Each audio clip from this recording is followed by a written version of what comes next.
درود بر شما علاقه‌مندان و عاشقانه‌ها. یکی از زیباترین روایت‌های عاشقانه ایران باستان، داستان ویشکا و سورنا در عصر شکوهمند اشکانیان است.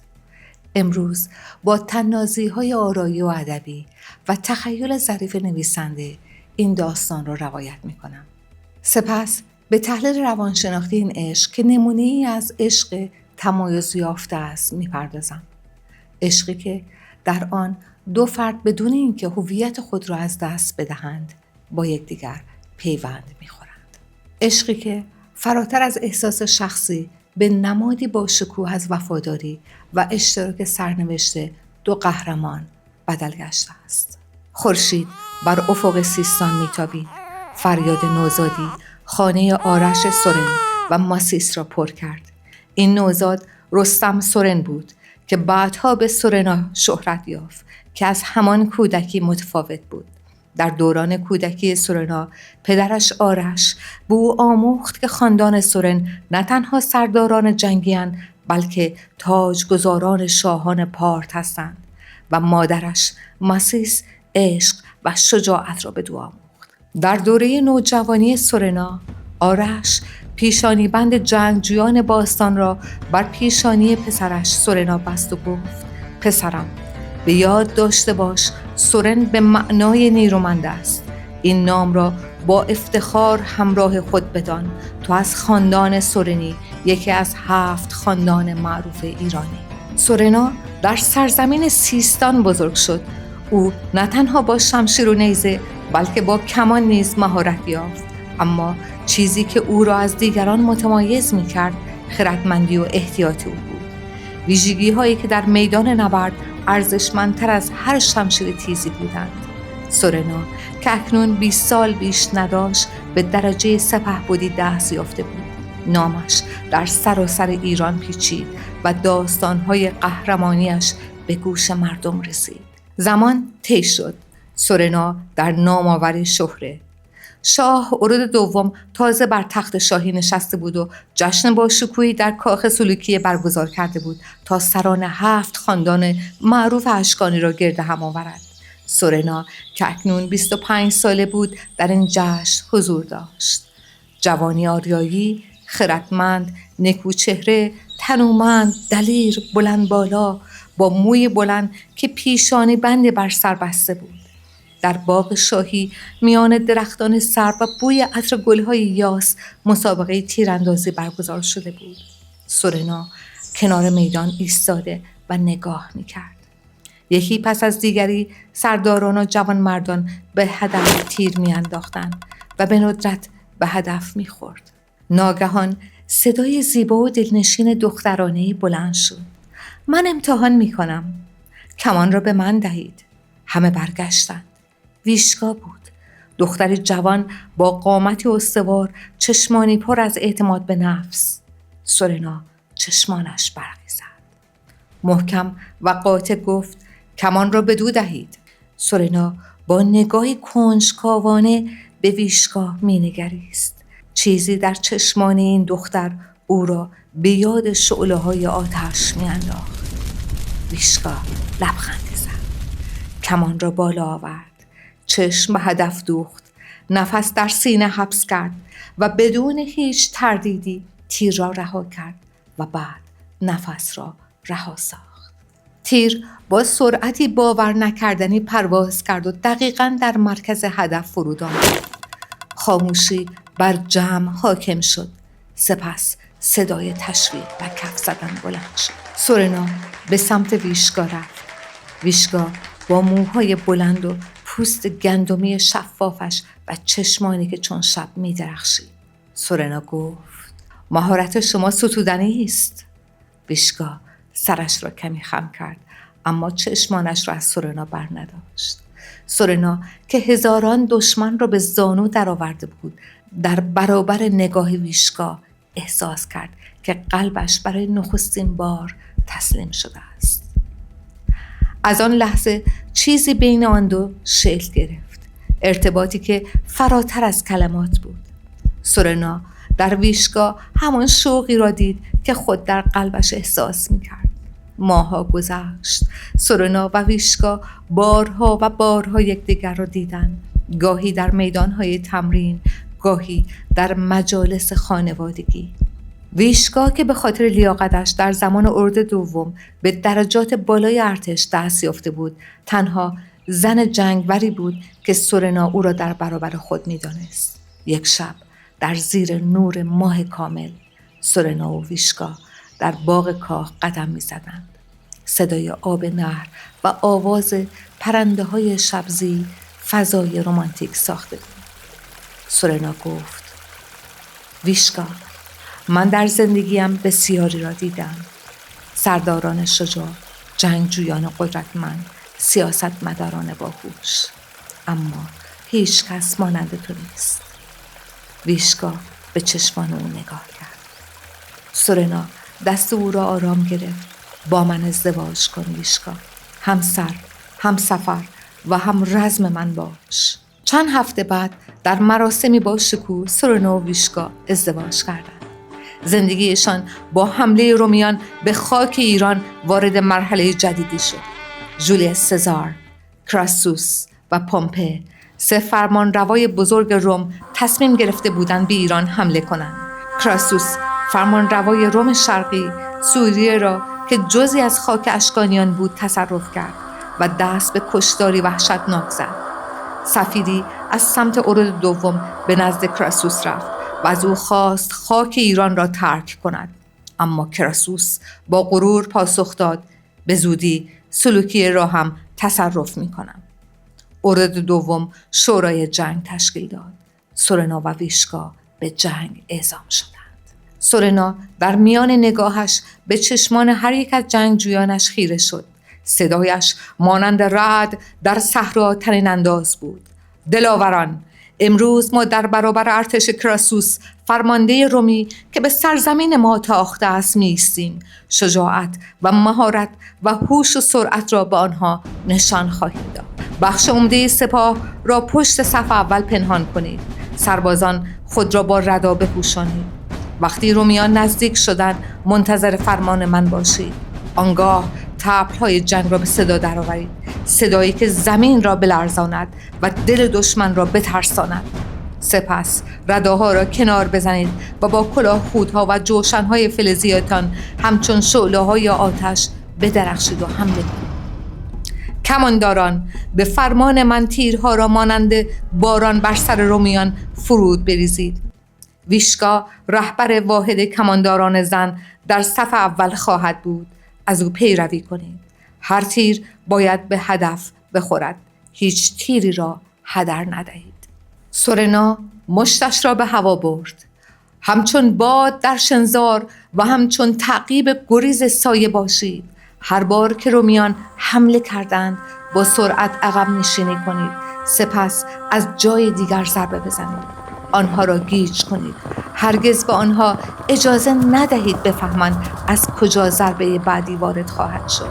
این تاکتیک نوین پارتیزانی ماست. آنها را به زانو در خواهد آورد. سوار نظام اسلحه سبک، وظیفه شما ایجاد گرد و غبار در شنزارهاست. بر روی ریگزارها بتازید و دشمن را در ابر خاک گم کنید. آنگاه سواران سنگین اسلحه، شما که اسب‌ها و پیکرتان در زره و جوشن پوشیده شده، با نیزه های خود وارد شوید و رومی‌ها را در هم بکوبید. هر سرباز سوار مشک کوچکی از آب با خود حمل می کند. تشنگی سلاح دشمن است، نما. شترها مشک‌های بزرگ آب و مهمات را به پادگان خواهد رساند. سربازان به نوبت از میدان بیرون روید، استراحت کنید و دوباره به میدان بازگردید. ما همیشه نیروی تازه در میدان خواهیم داشت. سواران، توانایی تیراندازی از پشت سر را به کمال برسانید. این فن پارتیزانی ماست که دشمن را شگفت زده خواهد کرد. زوبین‌های دوکی شکل را با دستگاه‌های نوین به صورت پی در پی پرتاب کنید.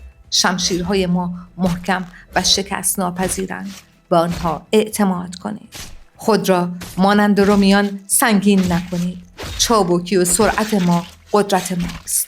هرگز تسلیم نشوید تا آخرین نفس. او شمشیرش را بالا برد برای آزادسازی سرزمینم. آن روز در صحرای کره یا حران در منطقه‌ای در شمال بین النهرین همه چیز آنگونه که سورنا فرمان داده بود پیش رفت. تیرها باران شدند، سواران مانند باد حرکت کردند، رومیان در دام افتادند. از بیش از 3000 سرباز رومی که پسر کراسوس رهبری می‌کرد تنها 500 نفر زنده ماندند. شب فرا رسید. سورنا و ویشکا در خیمه نشسته بودند، خسته اما پیروز. فردای آن روز رومیان مجروحانشان را رها کردند و به دژ هران پناه بردند، اما با نیروهای سورنا محاصره شدند. کراسوس که توان نبرد نداشت برای مذاکره آمد، اما به دام افتاد. سورنا کراسوس را که گستاخانه به قلمرو شاهی ایران حمله کرده بود تحقیر کرد. او را جهت رسوایی سوار بر اسب در میدان شهر سلوکی چرخان، سپس او را اعدام کرد و سرش را برای اورد شاه پارت ارسال کرد. ماه‌ها گذشت. اورد دوم از پادشاهی کناره‌گیری کرد و فرهاد چهارم بر تخت نشست. سورنا که دیگر احساس نمی‌کرد شاه جدید به او اعتماد دارد، از ارتش کناره‌گیری کرد. سورنا و ویشکا در خانه‌شان در سیستان نشسته بودند. خبرهایی رسیده بود که مارک آنتوان، یکی از 3 زمامدار حکومت 3 نفره امپراتوری روم و حکمران مصر، قصد حمله به ایران را دارد. چشمان سورنا پر از غم بود. پس از کناره‌گیری اورد دیگر دستم به شمشیر نمی رود. هر کاری را شوقی لازم است و این شوق دیگر در من نیست. 2 طرف شمشیر بران باید باشد، اما شمشیر من تنها 1 لبه دارد و آن لبه شجاعت است. لبه دیگر شاه قابل اعتماد است، ولی چنین شاهی را نمی یابم. اما ویشکا، تو می توانی همچون گذشته برای کشورمان در ارتش باقی بمانی. ویشکا لحظه سکوت کرد. او می دانست که سورنا حق دارد. شوق جنگیدن نه فقط از شجاعت بلکه از اعتماد به شاه می آید. ویشکا به ارتش بازگشت و فرهاد چهارم را در جنگ با مارک آنتوان یاری داد. او جنگید و سرانجام رومیان شکست خفت باری خوردند. مارک آنتوان و نیروهایش به شمال دریای سیاه فراری شدند. زمان طی شد.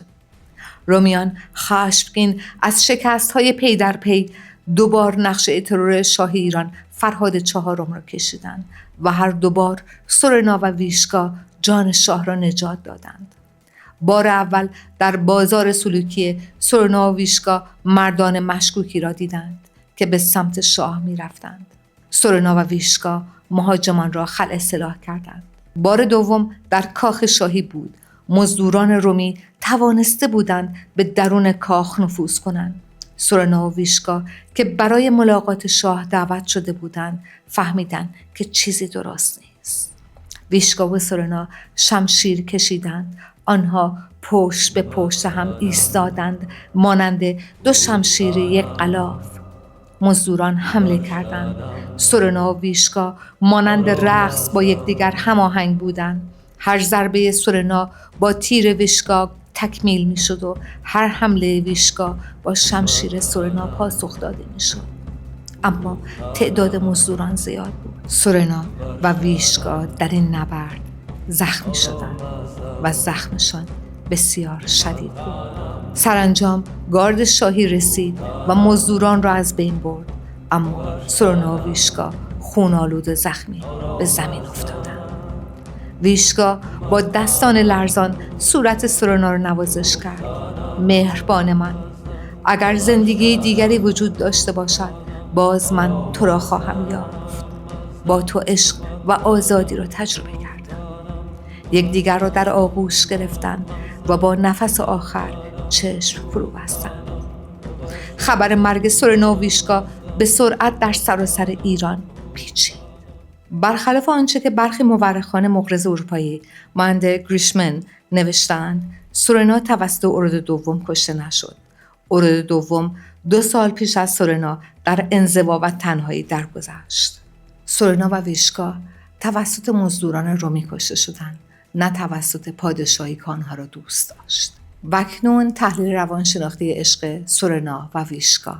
سورنا در خاندان اشرافی زاده شده بود که مسئولیت تاجگذاری پادشاهان را به عهده داشت. پدرش آرش او را با نام، افتخار و مسئولیت پذیری پرورش داده بود، لذا هویتی نقش محور در او نهادینه شده بود. سورنا از همان جوانی 3 ویژگی کلیدی داشت: خردمندی، احتیاط در مشاهدات سیاسی و مهارت در نبرد و جنگ. در مقابل ویشکا در یک خانواده نظامی با محوریت شجاعت، استقلال و شایستگی رشد یافته بود. ویشکا برخلاف دختران اشرافی آن زمان هویتی مبتنی بر شایستگی یافته بود که ارزش فرد نه از برای جنسیت بلکه بر اساس توانایی‌های او مشخص می شود. در آن مهمانی سرنوشت ساز کاخ سلوکی مسابقه تیراندازی بستر غیررسمی فراهم آورد تا سورنا و ویشکا فارغ از قیدهای اجتماعی و جنسیتی ذات شایسته و توانمند یکدیگر را به عنوان همتایی برابر بازشناسند.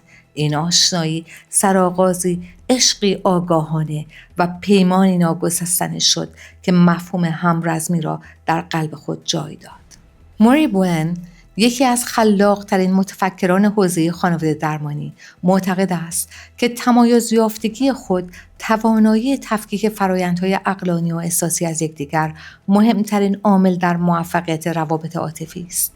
افراد تمایز یافته می توانند در موقعیت‌های هیجانی شدید بدون غرق شدن در جو احساسی به صورت خودمختار و عقلانی تصمیم بگیرند. آنها تعریف مشخصی از خود دارند، مسئولیت انتخاب‌هایشان را می‌پذیرند و می‌توانند بین احساسات خود و شریک عاطفیشان تفاوت قائل شوند. در مقابل، آمیختگی با دیگران، فیوژن، نسخه مقابل تمایز یافتگی است. به رابطه ضربه می‌زند. افراد آمیخته بسیار حساس به هیجانات دیگران هستند، به استقلال شخصیتی و روانی از خانواده‌شان نرسیدند و به شدت به تایید اطرافیانشان نیاز دارند. عشق سورنا و ویشکا تجلی کامل تمایز یافتگی در عمل است.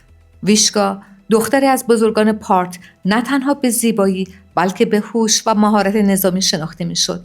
او فرمانده کمانداران زن بود و سورنا به این قدرت و استقلال او احترام می‌گذاشت. سورنا و ویشکا هر دو فرمانده بودند در واحدهای مجزا.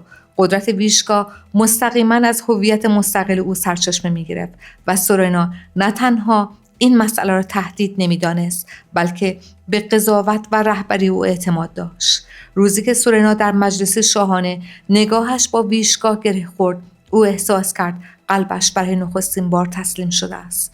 این موضوع در یک رابطه سالم به این معناست: من تو را دوست دارم و به توانایی‌ات احترام می‌گذارم. تو مالک من نیستی، من مالک تو نیستم و موفقیت‌هایت تهدیدی برای من نیست بلکه مایه افتخار من است. این اعتماد متقابل بنیانی محکم برای عشق ایجاد می‌کند. بوئن بر این باور است که افراد با تمایز یافتگی پایین اسیر سیستم احساسی می‌شوند. یعنی در بحران‌ها احساساتی چون وابستگی، ترس، خشم بر منطق آنها غلبه می‌کند و رفتارهای تکانشی و ناسالم را از خود نشان می‌دهند. این افراد برای احساس کامل شدن نیاز دارند در تمام عرصه‌های زندگی با همسرانشان ادغام شوند. حتی ممکن است هویت حرفه‌ای خود را رها کنند و هویت همچون او انتخاب کنند. تمایز بالا به معنای سرکوب کردن احساسات نیست، بلکه به معنای آگاهی از آنها سپس انتخاب‌های صحیح است. سورنا که سالیان سال در وضعیت جنگ و گریز به سر برده بود، در ویشکا پناهگاه امن خود را یافت، جایی که می توانست سپر را زمین بگذارد و انسان باشد، نه سردار. او می توانست ضعیف باشد، بترسد، خسته باشد. ویشکا نیز در سورنا کسی را یافت که او را همتا می دید، نه صرفاً همسر. این دیده شدن، being seen، از قوی ترین نیازهای انسانی در پایه عشقهای عمیق است. در جامعه‌ای که زنان غالباً تنها به عنوان همسر و مادر شناخته می‌شوند، ویشکا می‌خواست دیده شود، به خاطر آنچه که هست، نه آنچه باید باشد. سورنا این دیدن را به او هدیه کرد. در روایات آمده که سورنا در مشورت‌های نظامی با ویشکا سخن می‌گفت و از دانش او بهره می‌برد. او را نه به عنوان زینتی در کاخ، بلکه به عنوان یاری در میدان فکر و تصمیم می‌دید. این تساوی عشقشان را واقعی می‌کرد. آنها نه در احساسات غرق می‌شدند و نه آنها را نادیده می‌گرفتند، بلکه با آگاهی آنها را تجربه می‌کردند و با منطق پاسخ می‌دادند. بر اساس نظر بوئن، سورنا و ویشکا از طریق گفتگوی مستقیم و پذیرش مشترک مسئولیت تنش را مدیریت می‌کردند.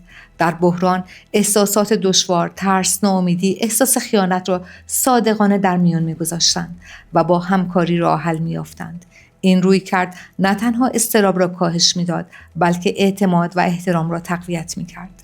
انعطاف نقش پذیری آنها برجسته بود. می توانستند بسته به شرایط بین نقش‌های مختلف از فرماندهان همتراز تا همسران آسیب پذیر جابجا شوند، بدون اینکه هویت یک پارچه‌شان گم شود. زمانی که ویشکا به نبرد رفت اما سورنا نرفت، تمایز یافتگی واقعی آشکار شد. این جدایی مسیر عشق را عمیق‌تر کرد، نه شکننده. ویشکا سورنا را مجبور نکرد برخلاف قلبش به جنگ بیاید و او را سرزنش نکرد. سورنا نیز ویشکا را منع نکرد و از قدرت او احساس تهدید نکرد. آنها مسیرهای مختلف را پذیرفتند، اما عشق یکسان را حفظ کردند، نشانه‌ای که عشق واقعی به معنای یکی شدن نیست، بلکه احترام به تفاوت هاست. چرا این عشق ماندگار شد؟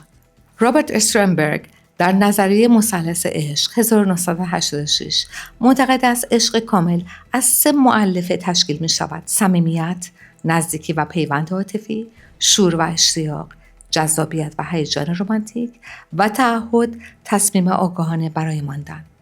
تنها با حضور متعادل هر 3 عشق کامل شکل می گیرد. نادرترین نوع عشق. سورنا و ویشکا نمونه بارز از این عشق کاملند.